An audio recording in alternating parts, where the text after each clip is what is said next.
धर्मशाला में चल रहे शीतकालीन सत्र के चौथे दिन पक्ष और विपक्ष के बीच काफी तल्खी देखी गई। विपक्ष ने जहां हिमाचल प्रदेश के बेरोजगारों के लिए नौकरियों के मुद्दों को लेकर सदन के बाहर प्रदर्शन किया, तो वहीं जवाबी हमले में कांग्रेस के विधायकों ने 15 लाख रुपए की मांग की। माहौल कुछ समय के लिए काफी तनावपूर्ण भी हुआ और विधायक आपस में धक्का मुक्की करते भी नजर आए। इस दौरान भाजपा विधायकों ने डिग्रियां भी चलाई। नेता विपक्ष जयराम ठाकुर ने कहा कि कांग्रेस ने सत्ता में आने से पहले 5 लाख युवाओं को रोजगार देने का वादा किया था, लेकिन पिछले 1 साल से भर्तियां लटकी हुई हैं। बेरोजगार की दर की ठोकरें खाने को मजबूर हैं। बेरोजगार भी दर की ठोकरें खाने को मजबूर हैं और डिग्रियों को जलाने की नौबत आ गई है। खाली पदों को भरने की लगातार मांग की जा रही है, लेकिन सरकार गंभीर नहीं है, जबकि 1 लाख युवाओं को 1 साल में नौकरी देने की गारंटी दी गई थी। वहीं दूसरी तरफ जवाबी हमले में कांग्रेस के विधायकों ने आज आपदा को राष्ट्रीय आपदा घोषित न करने, सिलेंडर के बढ़ते दामों और 15 लाख देने के वादों को लेकर भाजपा पर जवाबी हमला बोला और कहा कि प्रदेश के भाजपा विधायक नौटंकी कर रहे हैं। केंद्र से हिमाचल को मदद दिलाने का कोई प्रयास नहीं किया जा रहा। मोदी सरकार ने 2014 में काले धन की वापसी पर 15-15 लाख देने का दावा किया था, जो अभी तक किसी को नहीं मिला है। भाजपा के पास मुद्दे नहीं हैं, जबकि सरकार ने 1 साल में बेहतरीन कार्य किए हैं। चक्कर है भाई, चक्कर है, क्यों नहीं होते? चक्कर है भाई, चक्कर है, राष्ट्रीय आपदा घोषित क्यों नहीं होती? चक्कर है भाई, चक्कर है। साफ तौर पर कह रही है कि मोदी सरकार ने जो है वो आपदा, राष्ट्रीय आपदा इसे घोषित नहीं किया, तो कहीं ना कहीं कोई चक्कर है। और वहीं अगर बात की जाए विपक्ष की, तो विपक्ष लगातार यह कह रहा है कि प्रदेश में बेरोजगारों को रोजगार देने की बात यहां कही गई थी, जिसके चलते जो है वो आज जो गारंटी यहां पे चुनावों से पहले दी गई थी, तो वो गारंटी यहां पूरी नहीं हुई है, जिसको लेकर चरणबद्ध तरीके से हर दिन जो है वो यहां पर विपक्ष द्वारा प्रदर्शन किया जा रहा है। तो आज हिमाचल प्रदेश विधानसभा शीतकालीन सत्र के चौथे दिन जो है वो कहीं ना कहीं सत्ता पक्ष और विपक्ष सदन के बाहर आमने सामने नारेबाजी के माध्यम से देख सकते हैं। और हिमाचल प्रदेश में कांग्रेस पार्टी ने सत्ता में आने से पहले जिस प्रकार से गारंटियां दी थी, उसमें एक बहुत बड़ी गारंटी ये थी कि हम सत्ता में आएंगे तो हिमाचल प्रदेश में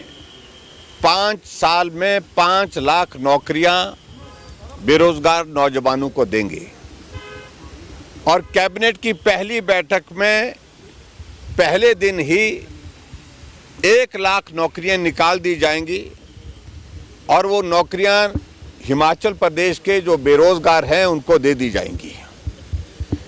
1 साल बीतने के पश्चात भी आज ये हालात हैं कि हिमाचल प्रदेश में एक भी नौजवान को सरकारी नौकरी नहीं दी गई 1 साल बीतने के बाद भी।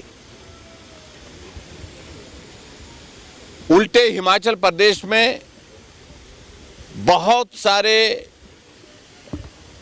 बच्चों ने, जो हजारों की संख्या में नहीं लाखों की संख्या में हैं, जिन्होंने एग्जाम दे करके रखे हैं, उनके रिजल्ट अभी तक नहीं निकले हैं।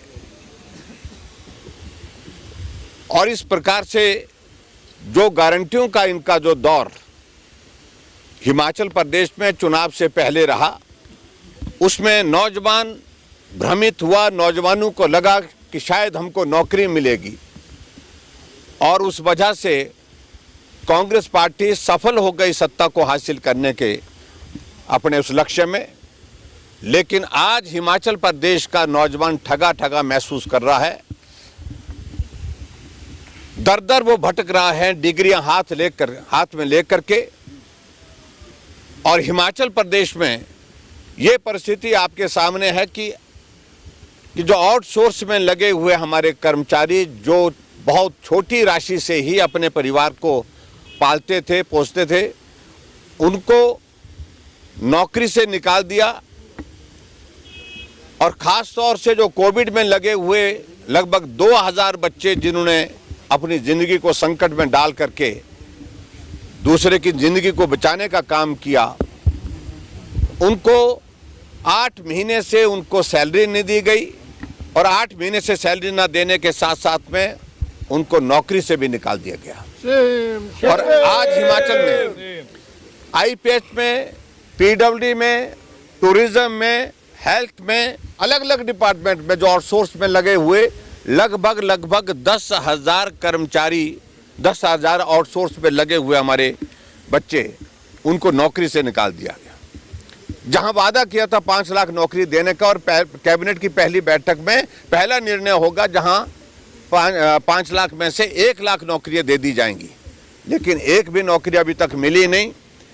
नौकरियां मिली हिमाचल प्रदेश में उनके अपने चहेतों को, जिनको एडवाइजर के पोस्ट पर लगाया गया, ओएसडी के पोस्ट पर लगाया गया है।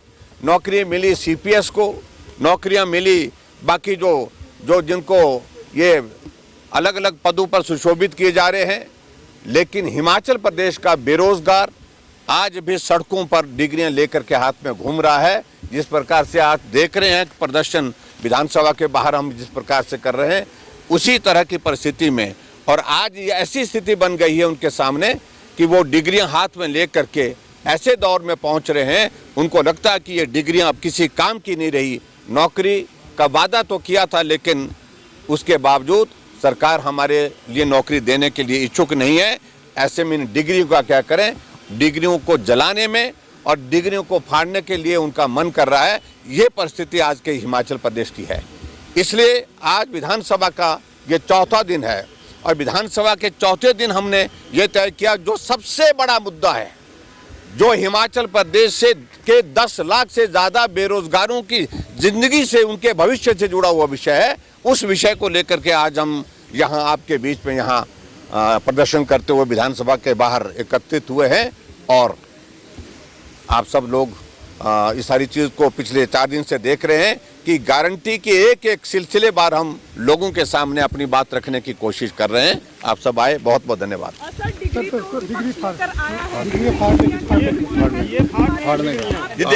नहीं, अभी देखिए,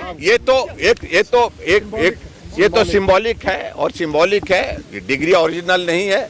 लेकिन इसके बावजूद हम इस बात को कह रहे हैं कि बेरोजगारों के मन की पीड़ा, उनकी दिल की पीड़ा को हम जाहिर कर रहे हैं कि वो इतना फ्रस्ट्रेट हो गए हैं कि डिग्रियां हाथ में लेकर के या तो उनको जलाने का मन कर रहा है या तो फाड़ने का मन कर रहा है। और आज यहाँ पर लगातार 3 दिनों से भारतीय जनता पार्टी के लोग जिस प्रकार से प्रदेश की जनता का ध्यान बांटने की कोशिश कर रहे हैं और मनगढ़ंत बातें कर रहे हैं, उसी के मद्देनजर रखते हुए आज हमने कांग्रेस पार्टी के जो विधायक हैं उन सभी ने आज निर्णय लिया कि क्यों ना इनको इन्हीं की भाषा में जवाब दिया जाए। जैसा कि आप सभी को मालूम है, 2014 में मोदी जी ने पूरे देश को संबोधित करते हुए कहा था कि हर वर्ष मैं 2 करोड़ नौकरियां दूंगा बेरोजगारों को, लेकिन वो 2 करोड़ नौकरियां आज तक नहीं मिल पाई। और यह भी कहा था कि 15-15 लाख रुपए सबको देंगे, वो भी नहीं दिए। उसके बाद कहा था 100 दिन में महंगाई खत्म कर देंगे, वो भी नहीं हुए। फिर उसके बाद कहा था कि पाकिस्तान में 1 सर कटेगा, पाकिस्तान के हम 10 सर काट के लाएंगे, तो वो सर पता नहीं कहाँ घूम गए। तो ये हर जगह झूठ ही झूठ। 56 इंच का सीना, 144 सांसदों को जिस प्रकार से बर्खास्त किया गया है लोकसभा सांसद के अंदर और राज्यसभा के अंदर, वो काला अध्याय है इस लोकतंत्र के लिए। और लोकतंत्र प्रणाली को जिस प्रकार से ये दिन प्रतिदिन खत्म करने की कोशिश कर रहे हैं, लेकिन कांग्रेस पार्टी जो है कभी भी इन मंसूबों को पूरा नहीं होने देगी। सर, राष्ट्रीय आपदा पैकेज नहीं मिला, विशेष पैकेज की मांग लगातार करते रहे और उसके बाद भी इस तरह से देखिए, यही तो जो विपक्ष के जो लोग हैं, ये लगातार जब से हमारे प्रदेश में आपदा आई है तब से लगातार राजनीति कर रहे हैं। आपको ज्ञात होगा जब मानसून 70 में इनके प्रस्ताव को पारित किया गया, सरकार ने भी प्रस्ताव लाया, दोनों प्रस्तावों के ऊपर लगातार 3 दिन तक सदन के अंदर चर्चा हुई और उस चर्चा में सबने ये माना कि प्रदेश के अंदर एक भयंकर आपदा आई है, सबको मिलजुल कर इसके लिए लड़ना होगा। लेकिन जब कांग्रेस पार्टी की तरफ से और हमारे सदन के नेता माननीय मुख्यमंत्री महोदय ने सदन से अपील की कि आप सभी पक्ष और विपक्ष के लोग एक संयुक्त रूप से एक रेजोल्यूशन पास करके केंद्र सरकार को भेजेंगे ताकि हमें राष्ट्रीय आपदा घोषित करें। यदि राष्ट्रीय आपदा नहीं घोषित कर सकते हैं तो कम से कम हमें राष्ट्रीय आर्थिक पैकेज मिलना चाहिए। लेकिन बड़े शर्म की बात है कि भारतीय जनता पार्टी के लोग अपने जिम्मेवारी से को ना निभाते हुए चुपचाप से मूक दर्शक बनकर बैठे रहे। आज इनको कहां से ये याद आ गया सब कुछ।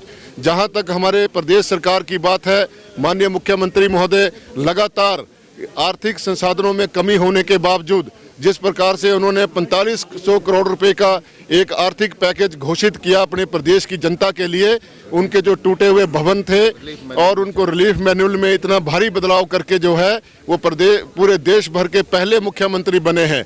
और उन्होंने गरीबों का और आम जन का जो सहायता की है वो अपने आप में एक बहुत बड़ी बात है। ये शर्म आनी चाहिए भारतीय जनता पार्टी के लोगों को कि रोज नए प्रकार के हथकंडे कर रहे हैं, इनके पास बोलने को कुछ नहीं है। प्रदेश की आर्थिक स्थिति इन्होंने बुरी तरह से खराब करके रखी हुई थी, जिसको आज पटरी पर लाने के लिए माननीय मुख्यमंत्री रात दिन मेहनत करके अपने विजन के तहत नई नई योजनाओं को अमल में लाने के लिए काम कर रहे हैं और सभी मंत्रीगण और पूरे विधायकगण उनके साथ मिलकर इस अंजाम को देने के लिए आगे बढ़ रहे हैं। क्या लगता है मीडिया में सुर्खियों में बने रहने के लिए इस प्रकार के कार्यक्रम ये चला रहे हैं, जो कि निंदा के पात्र हैं, क्योंकि इनके पास बोलने को कुछ नहीं है। ये हमेशा जो है अपने झूठ को झूठ के माध्यम से दबाने की कोशिश करते हैं, लेकिन देश की जनता और प्रदेश की जनता अब सब कुछ समझ गई है, अब ऐसा कुछ होने वाला नहीं है। तो ये इनका काम ही यही है, नौटंकीबाज है। 15 लाख कहाँ गया? 15 लाख के क्यों नहीं दे रहे हैं? ये क्यों नहीं दे रहे हैं 2 करोड़ नौकरियां? क्यों नहीं 100 दिन की महंगाई की इनको याद आती है? क्यों नहीं उस समय जब देश का रुपया मनमोहन सिंह जी के समय में जब थोड़ा डाउन हुआ था और डॉलर का रेट बढ़ा था, उस समय यही जो मोदी जी थे, मुख्यमंत्री थे गुजरात के, तो अपने भाषण में कहते थे कि इस देश का प्रधानमंत्री निकम्मा होता है जिस देश का रुपया गिरता है। आज रुपया कहाँ पहुँच गया है और डॉलर कहाँ पहुँच गया है, तो आज मोदी जी को क्या कहा जाए? ये जरा इनसे पूछिए कि उस समय तो आप बहुत कुछ कहते थे। आज अगर कोई सांसद कोई भी जरा सी भी कोई बात कर देता है उसको ये मोरकरी समझते हैं। अपने आप संसद के अंदर जिस प्रकार से उन्होंने राहुल गांधी के ऊपर तंज कसे, जिस प्रकार से कांग्रेस पार्टी के ऊपर तंज कसे, मोरकरी करी, क्या वो संसद की अवहेलना नहीं थी? अगर कोई इनके खिलाफ बोले तो वो अवहेलना हो जाती है, कानून का तोड़ हो जाता है। लेकिन जब ये स्वयं जो है ये भ्रष्टाचारियों को संरक्षण दे रहे हैं, तब वो सब पाक साफ हो जा रहे हैं। तो इस प्रकार से देश के अंदर जिस प्रकार से तानाशाही प्रवृत्ति को जो बढ़ावा दिया जा रहा है, इससे हमारे देश का जो लोकतंत्र वो खतरे में है।